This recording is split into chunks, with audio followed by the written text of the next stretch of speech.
본문 말씀은 실로암 예수라는 제목으로 같이 말씀을 나누고자 합니다.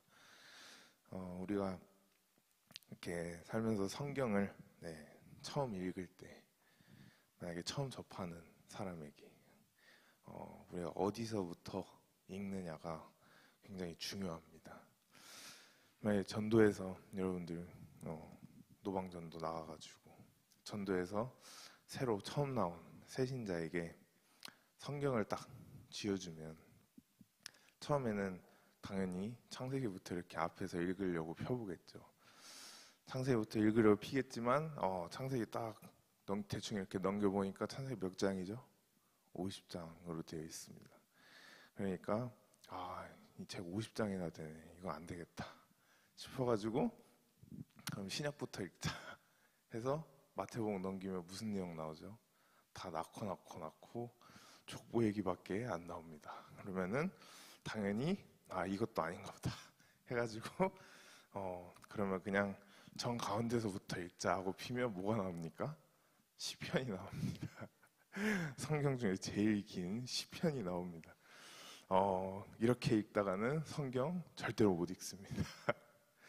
그래서 처음에 만약에 새신자에게 아니면 아직 교회에 나온 지 얼마 안 되신 분에게 성경을 이제 읽으라고 할 때, 권해줄 때 우리는 요한복음부터 읽으라고 하는 것이 좋은 순서라는 것을 정광훈 목사님도 계속해서 말씀하고 계십니다.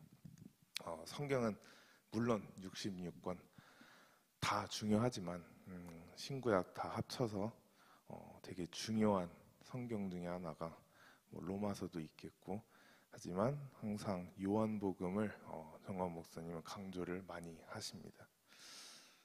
요한복음이 어떤 내용으로 되어 있는지 여러분에게 계속해서 제가 말씀드리고 있고, 정광훈 목사님도 계속해서 사랑제일교회 설교를 요한복음으로 하고 계십니다.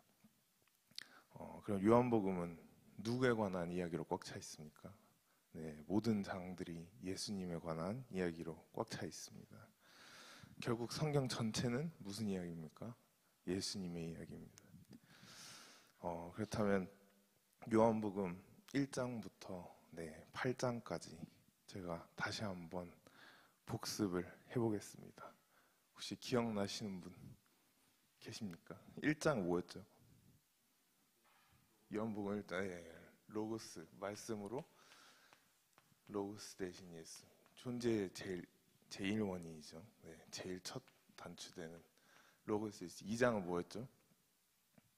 혼인잔치였습니다.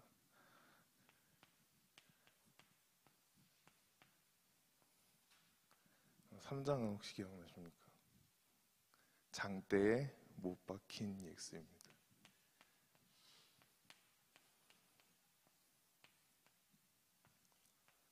4장은 기억나십니까?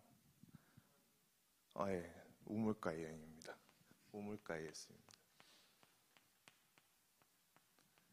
5장은 베데스다 예수입니다.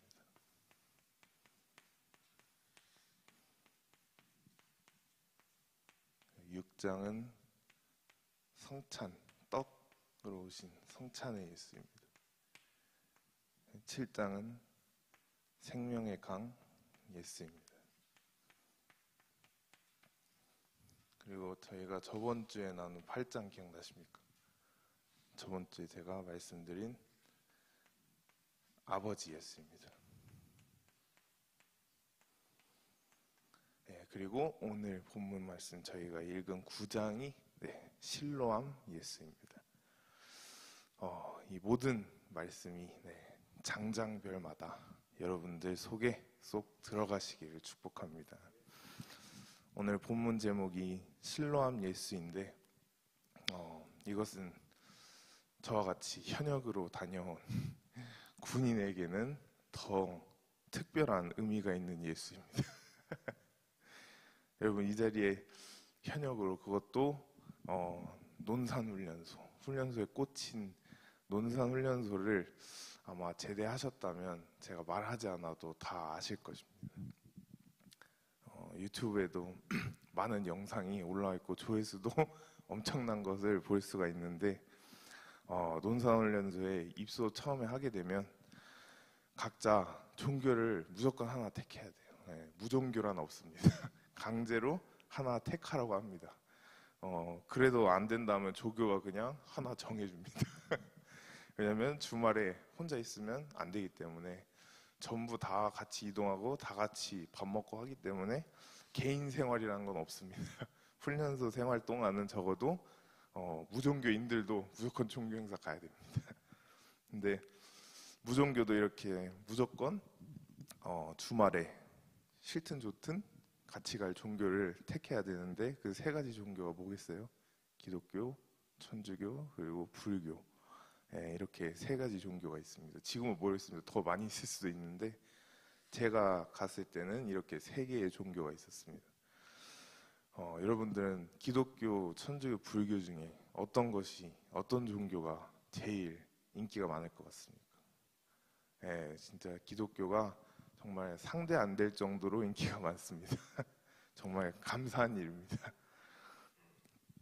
입대하기 전부터 훈련소 가면 거기 가면 이제 논산훈련소 가면 꼭 기독교 가라, 교회 가라 라고 되게 말들을 주변에서 많이 듣고 온 사람들도 있다고 합니다. 거기 가면 오늘 본문 말씀이 뭐죠? 제목이? 거기 가면 실로암 부른다. 논산훈련소 교회 가면 실로암 부른다. 기독교 가라. 이러면서 이 실로암이 기독교 행사의 꽃이다. 라고 듣고서 주일날 예배를 이제 드리러 가면 빡빡이 군인들 머리 다 빡빡 밀고 3, 4천 명이 한 본당에 앉아가지고 다 같이 일어나가지고 실로암 춤추는 것을 신랑을 찬양하면서 춤추는 그 정말 처음 봤을 때는 진짜 당황스러울 정도의 그런 뜨거운 열기와 뜨거운 찬양의 모습을 볼 수가 있습니다. 여러분들 신앙생활 하다가 좀 회의감이 오시거나 아니면 실로암이 진짜 뭔지 모르겠으면 논산훈련소 한번 갔다 오십시오. 거기 그냥 가서 방문 예배라도 한번 드리시면 그 열기와 현장을 보면 정말 솔직히 그 아이돌들도 군부대 막 위문 공연 오고 이러잖아요. 그리고 심지어 논산훈련소 제가 있을 때 오전 예배는 그렇게 그냥 주일 예배처럼 하는데 저녁 예배는 약간 찬양 집회로 많이 해요. 애들이 하도 좋아하니까.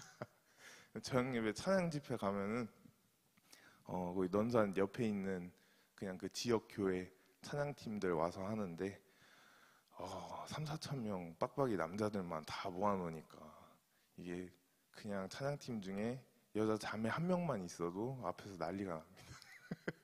세상에서 제일 이쁜 여자 대우 받을 수 있는 곳이 논산훈련소입니다. 밖에서 그냥 평범하게 생겼어도 거기 오는 순간 그냥 바로 여신으로 등극해버립니다. 그 정도로 정말 우울했던 사람도 주일 예배 가서 실로암 한번 추고 오면은 생활관에서 그냥 혼자 신나게 웃고 있어요. 제가 실제로 그거를 옆에서 보기도 했는데 그러다가 이제 정광 목사님도 한기총 회장하실 때 논산훈련소에 이 세례식을 하러 한번 가셨었는데 아쉽게도 제가 갔을 때는 안 오셨더라고요. 제가 논산 거치고 나서 오셨는데 세례식 할 때는 그 3, 4천 명, 몇천 명이 다 같이 세례를 받습니다. 그리고 그거는 솔직히 어디서도 볼 수 없는 풍경일 것입니다. 꼭 저기 사도 베드로와 같이 베드로가 성령 받고 사람들에게 설교하니까 3, 4천 명이 막 회개하고 돌아오는 그 현장이 논산훈련소에서도 매주 일어나고 있습니다. 여러분이 나가서 전도해 보셔서 아시겠지만 전도하기 쉽습니까? 어렵습니까? 한 명 전도하는 것도 어렵습니다. 그렇기 때문에 우리는 이 군성교에 굉장히 힘을 써야 하고 또 군성교에 지원을 해야 한다고 생각합니다. 여러분이 밖에 나가서 한 명 전도하기 힘들 때 논산은 지금 몇천 명을 일주일마다 몇천 명을 지금 새롭게 세례하고 새롭게 전도하고 있는 현장입니다.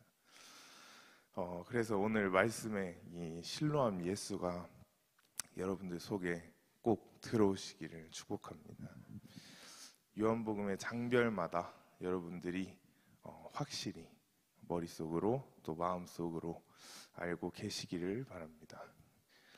옆에서 다른 사람이 그 요한복음 4장 뭐였지 하면은 바로 튀어나올 수 있게 제가 칠판에 할 때마다 그려드릴 테니까 옆에서 요한복음 뭐 6장 뭐였지 하면 바로 성찬의 예수가 튀어나올 수 있게 여러분들이 항상 알고 계시기를 축복합니다.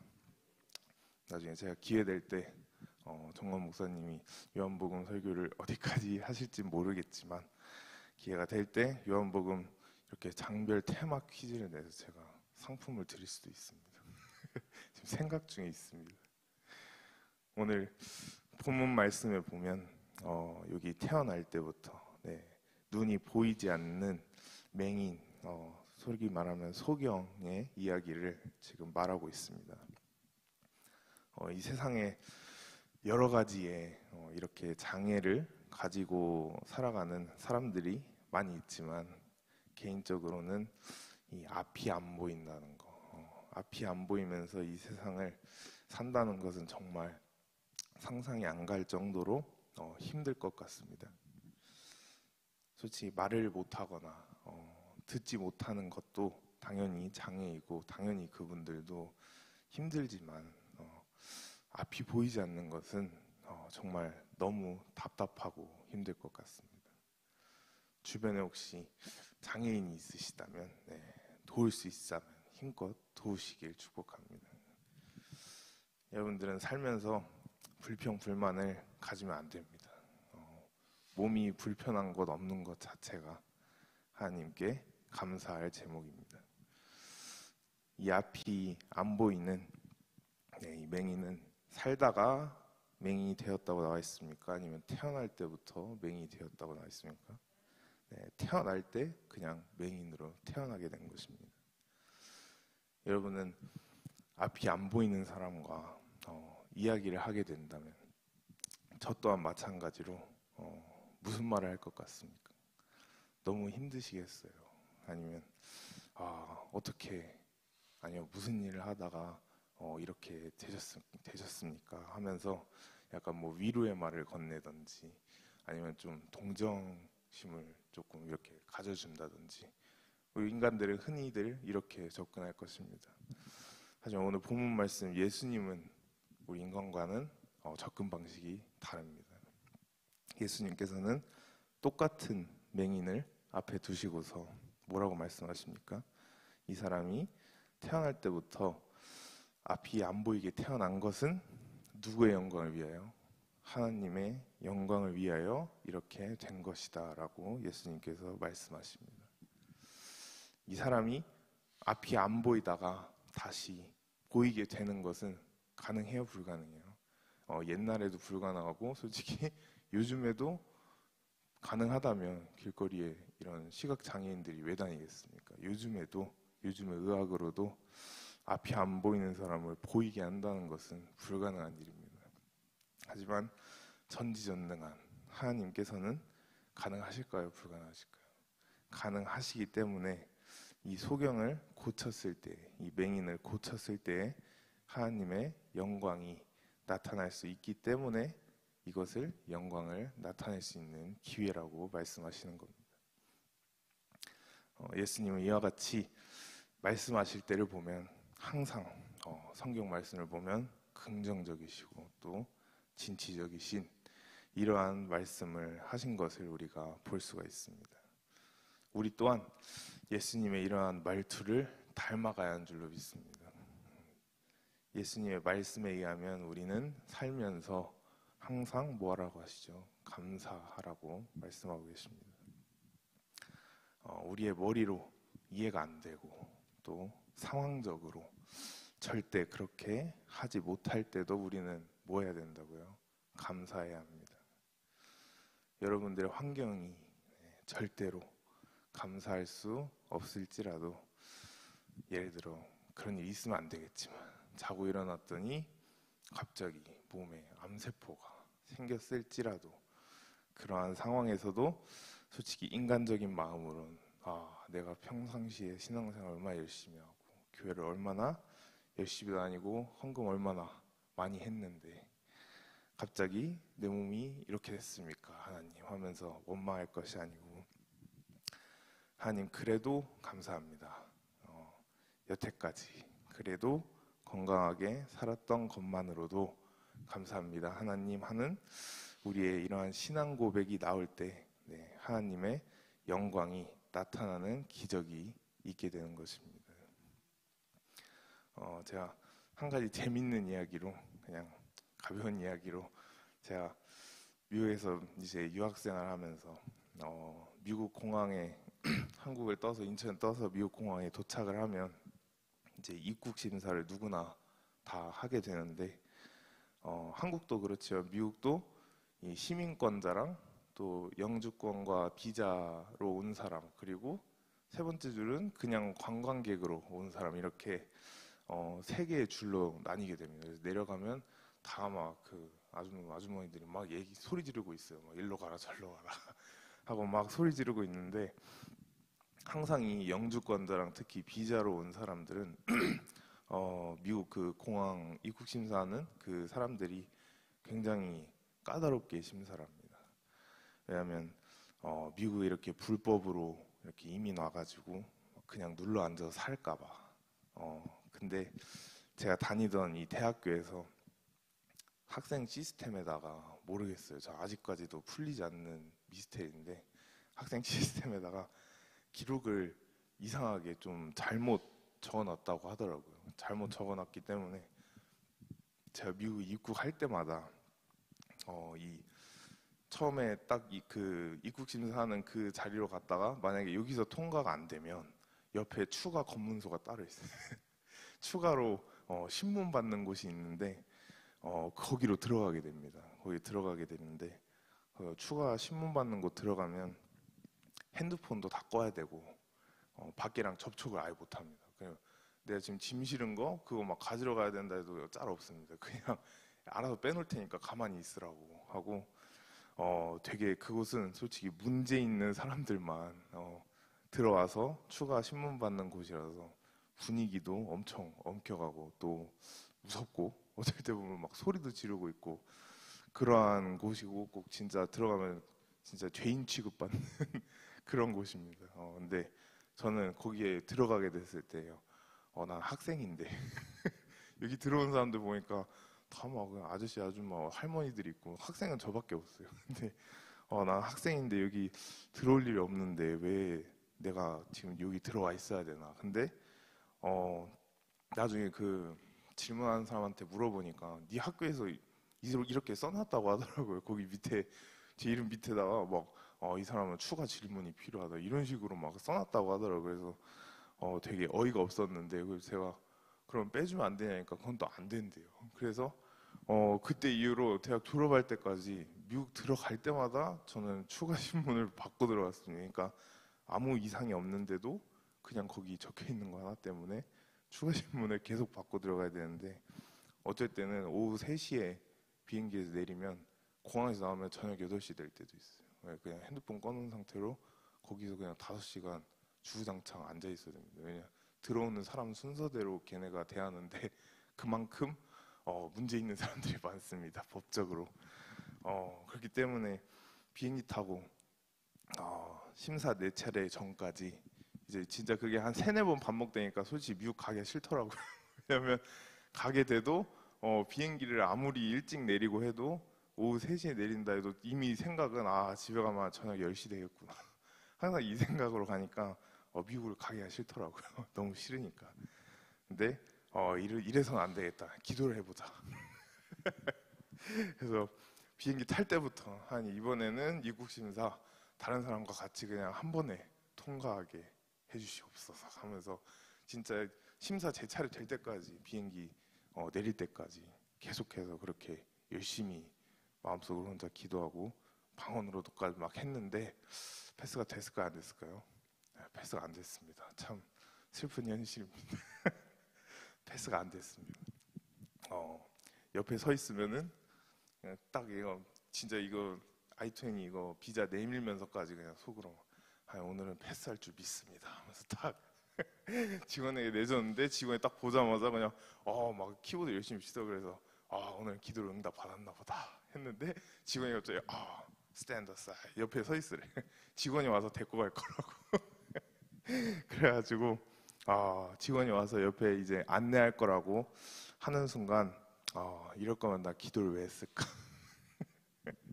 라는 생각이 들기도 했지만 그래도 추가 신문 받으러 가가지고 이제 앉아 있으면서 저는 또 이제 8시까지 혼자 막 앉아 있어야 되는데 그래도 그때는 뭔가 처음에는 솔직히 살짝 원망스러운 마음도 있기는 했는데 나중에 앉아 있다 보니까 그냥 혼자서 그래요. 그래도 하나님 감사합니다.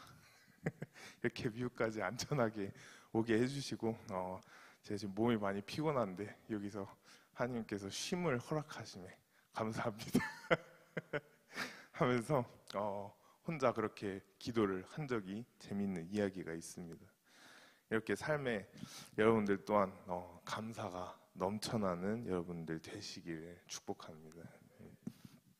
성경을 보았을 때 자신의 고민과 또 자신의 문제를 가지고 예수님께 찾아왔을 때 해결을 받지 못한 사람이 있을까요, 없을까요? 딱 한 명 있습니다. 부자 청년.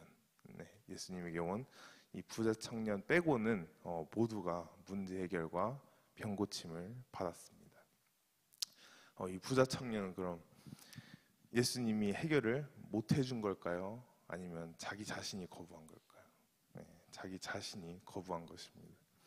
부자 청년의 이 마음 자세가 그냥 예수님이니까 예수님과 대화 한번 해보려고 이렇게 속히 말해 한번 찔러보려고 진실된 마음이 아니고 그냥 대화 한번 해보자 라는 이런 가벼운 마음가짐으로 왔기 때문에 그 사람은 해결받지를 못했습니다.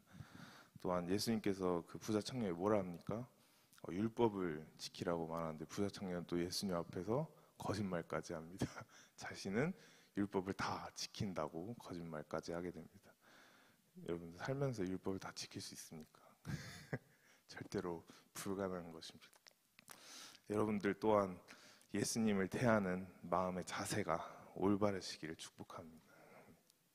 그렇게 예수님께서 오늘 본문 말씀에 나온 이 맹인을 고쳐주시려고 이제 말씀을 시작하시게 됩니다. 성경의 다른 말씀들을 보면 예수님께서 막 지금 이 자리에서 너의 믿음대로 될지어다 하면서 바로 당장 그 자리에서 이 소경을 앞이 보이게 하실 수도 분명히 있으실 텐데 실제로 말씀에도 믿음이 좋은 사람은 예수님께 뭐라고 합니까? 예수님이 직접 우리 집에 오시지 않아도 지금 이 자리에서 말씀만 해주면 나을 것이라는 이러한 완전 강력한 믿음의 신앙 고백을 하게 되니까 예수님이 뭐라 하십니까? 내 믿음이 크도다 하면서 칭찬하시는 것을 우리가 볼 수가 있습니다. 하지만 오늘 본문 말씀 이 상황에서는 소경의 믿음이 예수님이 봤을 땐 부족했기 때문에 예수님께서 소경에게 내 믿음대로 이 자리에서 눈을 뜰지어다 약간 이것이 아니라 이 소경의 믿음을 어떻게 보면 키우시려고 흙에 침을 뱉어서 진흙을 이겨서 그것을 눈에 바르고 어디 가서 씻으라고요? 실로암에 가서 씻으라고 말씀하십니다. 이것을 가르쳐 정광 목사님께서는 보조 믿음이라고 말씀하고 계십니다. 주님께서는 무조건 이거는 창조주인 나의 말이니까 무조건 그냥 묵지도 따지지 말고 믿어라 이렇게 강요하시는 것이 아니라 사람마다 다 각자마다 그 사람의 신앙의 수준에 따라 우리를 대하신다는 것을 알 수가 있습니다. 모세가 이스라엘 백성들 데리고 출애굽할 때 하나님께서는 홍해를 모세가 딱 지팡이를 드니까 직접 다 쫙 갈라놓으시고 이스라엘 백성들 보고 걸으라고 하십니다. 하지만 나중에 여호수아 때 와서 그리고 나중에 이제 엘리야 엘리사 때 가서는 하나님께서 직접 갈라주십니까? 아닙니다. 믿음으로 일단 들어가면, 발을 거기에 들여놓으면 역사가 일어난다는 것입니다. 교회 나온 지 한 달밖에 안 된 새신자에게 무조건 그냥 믿어. 무조건 믿으라고 이렇게 강요만 한다면 그 사람에게 그 상황은 정말 힘들 수가 있습니다. 하지만 모태신앙에다가 교회 나온 지 신앙 30년 차 신앙 막 30년 차가 된 이러한 신앙을 가졌으면서도 교회에 저번 달에 처음 나온 옆에 계신 새신자와 믿음이 같아서는 되겠습니까? 안 되겠습니까? 안 되는 것입니다. 신앙생활을 오래 할수록 신앙이 성장하면 할수록 우리의 믿음도 그에 비례해서 성장하고 커야 하는 줄로 믿습니다. 우리가 그렇지 못할 때에는 예수님께서도 믿음이 부족한 자여 라고 우리를 책망하시게 됩니다. 이와 같이 그냥 믿음으로 나을 것이라는 이러한 믿음이 이 소경에게는 없었으니까 예수님께서 보조 믿음이 이 말씀에 의하면 흙입니다. 흙과 침 그리고 실로함이죠. 보조 믿음을 사용하신 것입니다. 여러분, 앞이 안 보이는 사람 눈에 흙을 바른다고 앞이 보입니까? 솔직히 지금 여러분 눈 멀쩡히 뜨고 있는 사람 눈에 흙 바르면 보이던 사람도 안 보일 것 같습니다. 오히려 보이는 사람이 흙을 바르면 소경이 되는 현상이 나오는데 예수님께서는 보이지 않는 사람 눈에 가뜩이나 안 보이는데 흙을 바르라는 것입니다.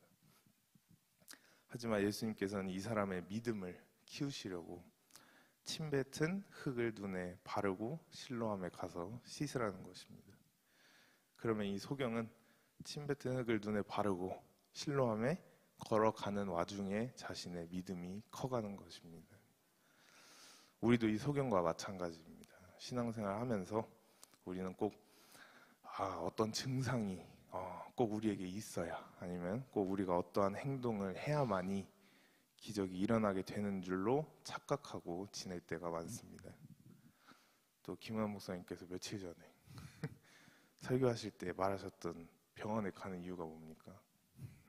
가면 나을 것 같으니까, 가면 나으니까, 가서 치료받고 처방받으면 나을 것 같으니까 우리는 병원에 가게 되는데, 사실 저 또한 굉장히 동감을 하는 게 인간의 몸은 자기 자신을 스스로가 고칠 수 있는 능력을 하나님께서 창조하실 때부터 주셨기 때문에 막 암병 같은 것이 아닌 이상 웬만한 가벼운 병은 집에서 충분히 쉬고 좋지만 잘하면 인간의 몸은 스스로가 이겨낼 수가 있습니다. 하지만 우리는 연약한 인간이고 또 내 몸이 이겨낼 것이라는 믿음이 없으니까 어떻게 합니까? 대학병원, 서울대병원, 제일 크고 잘한다는 병원 앞에 아침부터 줄 서고 기다리고 있습니다. 제 아들인 요셉이 또한 아기를 키우다 보면 다 한 번쯤은 이 아기가 아픈 상황을 겪기 마련입니다.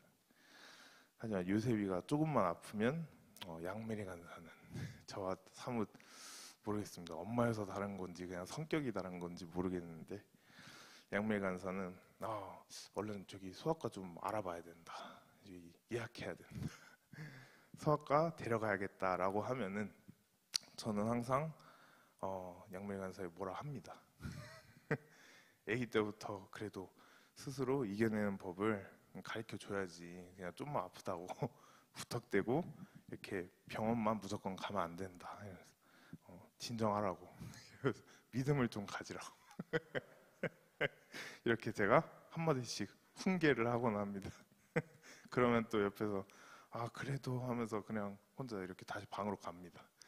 근데 요즘은 또 되게 저출산 문제 때문에 저도 정말 깜짝 놀랐는데 요셉이 가끔 데리고 가보면 이게 그냥 그 주사 이제 접종 맞으러 한 번씩 가보면은 소아과들이 지금 전부 다 문을 닫고 있다고 합니다.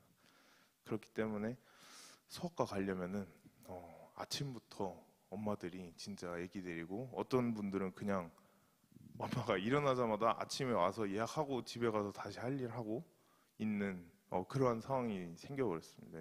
점심시간 이후에 가면은 그날 당일은 예약도 마감이라고 합니다. 왜냐면 대기 번호가 100번이 넘습니다. 진짜 저도 깜짝 놀랐는데 누가 보면 완전 잘하는 병원 막 완전 유명한 병원이라고 생각하는데 진짜 그냥 동네 소아과도 웬만한 곳은 그냥 예약 없이 가면은 그냥 하염없이 기다리고 있어야 되는 그러한 상황입니다. 우리나라 저출산 문제가 그만큼 심각하다는 것입니다. 여러분들은 열심히 자녀를 낳으시길 축복합니다. 이제 우리의 부모님 세대, 저희 목사님들 세대의 분들이 곧 뭘 하시죠? 이제 곧 은퇴를 하십니다. 그 은퇴하는 시기가 오게 되는데 이 앞세대의 숫자가 정말 어마어마합니다.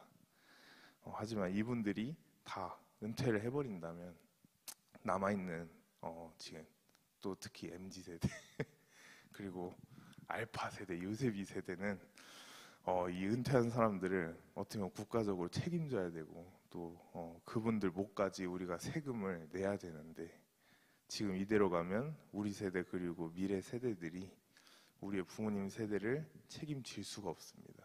불가능합니다. 왜냐하면 인구적으로도 너무나 많이 줄어있기 때문입니다. 부모님 세대들은 그래도 자식들을 많이 낳으시고 뭐 기본 5남매 막 6남매 하는데 요즘은 낳아도 한 명 낳고 안 낳는 젊은 부부들도 많습니다. 그렇게 근데 부모님 세대는 열심히 살으셨기 때문에 지금 이렇게 유지가 되고 있지만 앞으로의 세대들은 부모님 세대보다 너무 부족하기 때문에 이것은 심각한 현상입니다. 기독교인들은 될 수 있는 만큼 열심히 자녀를 많이 낳아야 합니다. 아멘. 아멘. 그리하여 소경이 예수님의 말씀을 믿고 이렇게 실로암에 걸어가면서 자신의 믿음을 키우면서 그래도 예수님이 이렇게 말씀하셨으니까 말씀대로 실로암에 들어가서 씻으면 내 눈이 보일 수 있을 거다라는 이 믿음을 키운 것입니다. 그 후에 실로암에 들어가서 씻으니까 평생 보지 못했던 세상이 이제 보이기 시작하고 눈에 따사로운 햇살이 들어오기 시작하는 기적이 일어나게 됩니다. 우리의 신앙생활도 마찬가지입니다. 우리는 태어날 때부터 성경은 우리가 영적인 소경이라고 말하고 있습니다. 왜 영적인 소경입니까? 아담과 하와가 타락한 후에 인간은 누구나 태어날 때부터 원죄를 가지고 태어나게 되고 창세기 1장 천지창조로 나타난 그리스도의 말씀에 의하면 빛이 없는 이 세상에는 뭐가 존재한다고요? 세 가지, 혼돈과 공허와 흑암뿐이 없는 것입니다. 혼돈과 공허와 어두움 속, 흑암 속에 있는 사람은 앞이 보입니까? 안 보입니까? 절대로 안 보입니다. 이와 같이 우리는 영적으로 창세기 1장에 의하면 다 소경이라는 것입니다. 영적으로 소경인 상태에서 또 영의 눈이 닫힌 상태에서는 목사님이 하시는 말씀들 그리고 교회 다니는 사람들의 행동들이 이해가 되거나 눈에 보이지가 않는 것입니다. 육신적인 소경도 마찬가지입니다. 솔직히 길 지나가시면서 시각장애인들은 물론 이 앞에 짚고 가는 걸 짚고 다니시지만 그 짚고 다니는 게 없을지라도 솔직히 여러분들 시각장애인의 눈을 보게 된다면 눈이 감겨 있지 않고 떠 있는 시각장애인의 눈을 보게 된다면 말 안 해도 솔직히 압니까 모릅니까? 알게 됩니다. 왜냐하면 그 사람의 눈동자를 자세히 보면 우리를 정면으로 보고 있지 않는 게 느껴지기 때문입니다. 우리의 영적인 문제도 똑같습니다. 영적인 소경인데 소경이 아닌 척 육신적인 그 앞이 안 보이는 사람도 아무리 눈을 크게 뜨고 이렇게 앞을 보려고 한다 해도 옆에서 보면 이 사람은 누가 봐도 앞이 안 보이는 사람입니다.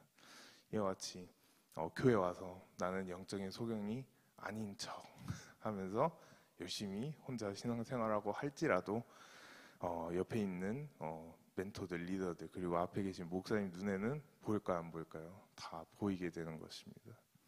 그렇기 때문에 여러분들의 영의 눈이 이 시간 활짝 열리시길 축복합니다. 이 시간 이후로부터 영적인 소경은 단 한 명도 없으시길 축복합니다. 실로암 대신 예수를 만나면 영의 눈이 열리게 되는 것입니다. 영의 눈이 열리면 이제 모든 것이 보이기 시작하고, 아, 절에서 목사님께서 저런 말씀을 하셨구나. 또, 아, 절에서 정화 목사님이 저 많은 욕을 먹어가면서도 광화문 집회를 계속 하시는구나 라는 것을, 또 우리가 이래서 역사를 알고 지내하는구나 라는 것을 누가 알려주지 않아도 영의 눈이 열리게 된다면 다 알아듣게 되어 있습니다.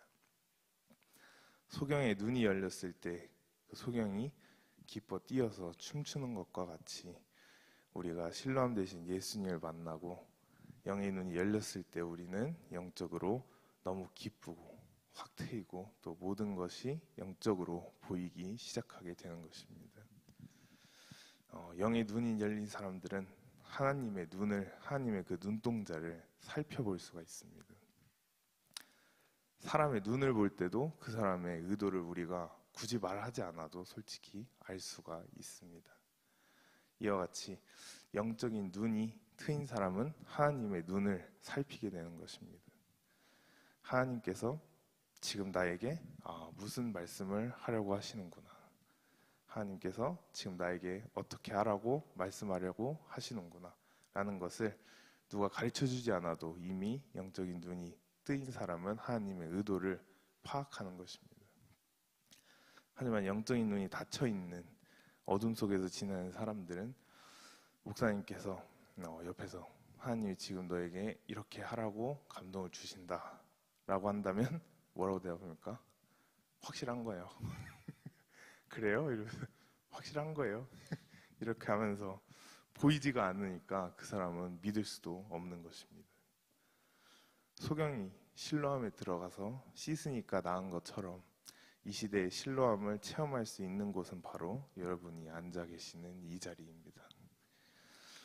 여러분들이 살아가면서 겪는 모든 문제들, 이러한 문제들은 어디서 해결될 수 있습니까? 실로암에 와서 씻으면 해결된다는 것입니다.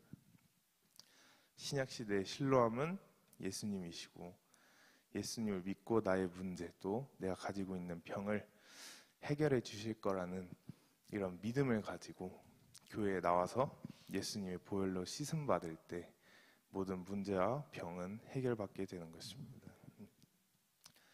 이 시대에 제 개인적으로는 영의 눈이 제일 가리워진 사람들은 정치인들인 것 같습니다. 솔직히 같은 편이 지금 누구인지도 모르고, 같은 편 안에서도 서로 싸우고 총질하고 있는 이런 정치인들, 그러한 일들이 왜 발생하게 됩니까? 결국엔 영의 눈이 어두우니까 누가 누군지 구별을 하지 못하는 것입니다. 솔직히 좌파도 아니고 정말 전통 우파인 곳에서도 지금 정광훈 목사님과 광화문 성도님들 보면서 나가라고, 너의 도움 필요 없다 이런 식으로 나오는데, 여러분, 광화문과 정광훈 목사님이 없었으면은 지금 이 시대의 정권 절대로 있을 수가 없다고 생각합니다. 왜냐면 이렇게 했어도 솔직히 저번 대선 선거 솔직히 몇 표 차이 안 나게 끝났습니다. 거의 49%, 50%가 반대쪽을 찍었기 때문에 솔직히 겨우 그 몇 표 차이로 이겼는데, 이런 것을 볼 때 만약에 진짜 광화문과 정광훈 목사님이 전혀 관여를 안 했다면 지금 이 시대 이재명이 분명히 대통령 되었을 것이고, 지금 우리나라 미군 한 명도 없었을 것입니다. 아마 우리 예배 지금 못 드리고 있었을 확률도 굉장히 높다고 봅니다. 미국이 우리나라에 뜨는 순간 어떻게 됩니까? 바로 전쟁입니다. 정말 바로 전쟁입니다. 우리는 막을 수 있는 것이 없습니다. 하지만 심지어 기독교인들조차도 교회가 왜 정치질을 하냐, 그냥 부흥회나 전도나 열심히 하지, 왜 나라의 정치 일에 관여해가지고 이렇게 시끄럽게 하냐라고 생각하는 기독교인들이 있고, 정말 제가 지금 신대원 다니고 있지만 그렇게 생각하는 교수님들 굉장히 많습니다. 조금 충격적이었는데, 이제 물론 장신대 가기 전에 들은 건 있지만 가서 막상 경험해 보니까 이게 피부로 와닿더라고요. 왜냐면 저기 장신대에서 이제 사경회를 이렇게 진행을 해야 되는데 상회 강사를 그 교단 목사님 한 명 추첨해가지고 이렇게 데리고 오는데 그분이 말씀하실 때 그냥 말씀만 하시면 좋죠. 말씀하시면 다 그냥 다 듣고 좋은데 항상 자기의 생각과 그 이념을 말씀에 같이 보통 목사님들께서 설교를 하시는데 이분은 저는 그냥 이렇게 솔직히 말하면 좀 이렇게 멍 때리고 있다가 이분이 말하는 게 귀에 탁 들려온 게 있어요. 그래서 양매기 간사는 좀 멀리 있었는데 카톡으로 막 들었냐고 방금 그랬는데 뭐였냐면 교회는 그냥 막 이웃을 살피고 교회는 그냥 막 이렇게 어떻게 보면 동네 안에서 막 이렇게 해야 되는 거지 교회가 막 나서서 성명서를 낸다든지 막 뭐 이런 정치적인 이런 세상 일에는 절대로 관여하면 안 된다는 그 말씀을 설교 때 하시는 거예요. 그래서 그때부터 솔직히 말하면 저는 걸러들었습니다. 그러한 비슷한 내용이 나올 때는 그냥 다 걸러들었는데 이게 오늘날의 현실입니다. 심지어 같이 교회를 다니고 또 교회를 나오는 이 기독교인들 또한 정말 뭐 저희 또한 이렇게 지금 하나가 되지 않고 있는 것입니다.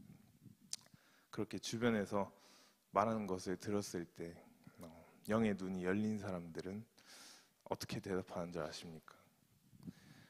정광 목사님 이렇게 광화문 성도님들 열심히 매주마다 하고 계속 지금 3년째 이어지고 있는데 영인이 다친 사람들은 뭐 이렇게 하면 안 된다. 교회가 나서면 안 된다. 어떤 사람은 욕하기도 하고 하는데 영인은 진짜로 진정으로 열린 사람들은 오죽하면 기독교가 그리고 오죽하면 한 목사가 들고 일어나겠느냐. 정치인들이 자기 본분을 하지 못하고 있으니까 이 나라가 이러다 진짜로 망하게 되니까 그걸 볼 수 없기 때문에 저렇게 일어나는 거다라고 말하는 사람들은 영의 눈이 열려 있는 것입니다. 저 또한 학교 다니면서 물론 다 그렇다는 것은 아닙니다. 근데 몇몇 분들이 있는데 교수님들 또한 있고 한데 다니다 보면 양매희 간사도 저한테 와서 가끔 말할 때도 있고 같이 학교 다니면서도 학생들 중에서도 막 와가지고 이렇게 저기 사경회 때도 같은 조끼리 이렇게 랜덤으로 배정돼 있는데 그 학생들도 이제 조금 조심스러운 거는 자기들도 알아요. 근데 저한테 막 와가지고 자기를 응원한다고 진짜 이런 말 하고 가는 학생들도 있어요. 그래서 처음에는 뭘 응원한다는 거지라고 했는데 자기 투표 때 찍었다. 약간 이렇게 말하면서 그래도 이게 완전히 희망이 없는 건 아니구나라고 저는 지금 느끼고 있습니다. 역사적으로 볼 때 우리는 국가적으로 이루어진 모든 일들 그 뒷배경에는 항상 어떤 종교가 있었죠. 항상 기독교가 그 뒤에 있는 배경에 있었다는 것을 역사를 통해 우리는 공부를 해야 하는 것입니다. 양매일 간사가 목요일마다 하고 있는 역사교실 이승만 역사교실 열심히 들으셔서 제대로 된 역사관을 가지시길 축복합니다. 대한민국의 현재 상태가 너무 불안하고 북한이 아닌 지금 남한 속에서 서로 이념과 체제 전쟁을 우리는 하고 있습니다. 그렇기 때문에 대한민국 국민들의 우리는 영적인 눈을 뜨게 해야 하는 사명이 있는 것입니다. 하지만 그러려면은 우리 자신부터 영의 눈을 활짝 뜨고 또 알아듣고 행동해야만 하는 것입니다. 교회 좀 나오면서 영의 눈을 조금 희미하게 이렇게 뜨고 지내는 사람들도 분명히 있을 것입니다. 하지만 그 사람들은 앞에 있는 희미하게 떴다면 앞에 있는 그 조그만 것만 보이지 양옆 주변에 있는 상황은 아직 알 수가 없습니다. 그렇기 때문에 이 시간 여러분들은 확실한 믿음을 가지시고 또 신뢰함 속에 풍덩 들어가셔서 영의 눈을 활짝 뜬 상태로 신앙생활 하시기를 축복합니다. 아멘.